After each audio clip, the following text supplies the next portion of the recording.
తర్వాత కొంచెం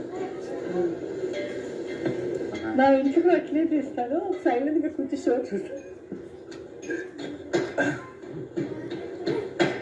ఏంటి ఏం చేస్తున్నావు? దివ్య, నువ్వు ఏ రోజైనా వంట చేస్తుంటే వచ్చి ఎవరైనా హెల్ప్ చేశారా నీకు? నేను చాలా సార్లు అడిగేదిరా, నేను అడిగిన 10 సార్లు మీరు కూర్చోనండి అన్నావు. నేను కాదు, నిన్ను కాదన్నది. ఏ ఆటో చిప్స్ తప్ప ఇంకెప్పుడు రాలా. చిప్స్ కి ఒకసారి వచ్చాడు. నిన్ను అడిగినప్పుడు నువ్వు నాకు నేర్పించావా ప్రశాంతంగా? బాబు, నీకు నేర్పించడానికి ఏం లేదయ్యా, నువ్వు అన్ని నేర్చుకునే వచ్చేసావు.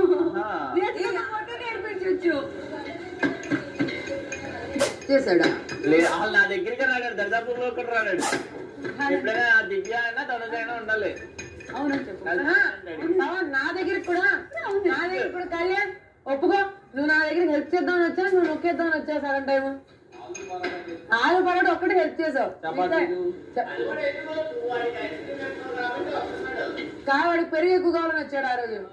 10 weeks లో ఫస్ట్ టైం వాడు వచ్చాడు, రాక వచ్చాడు. దానికి కూడా మీరు కులుకుంటే నేనేం చేయను. ఎవరు కులుకున్నారు? కనీసం వచ్చి తనుజ స్పూన్ చూపించినంత మాత్రం మేము భయపడం.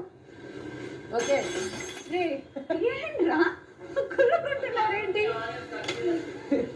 కూర్చో.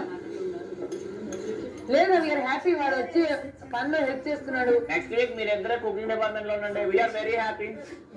మా డాడీ జుట్టు చూస్తే అసలు అందరూ కుళ్ళుకుంటారు తెలుసా. మా డాడీ ఆల్మోస్ట్ ఇప్పుడు 58, ఫుల్ థిక్ హెయిర్ మా డాడీకి, అసలు విగ్గులానే ఉంటుంది.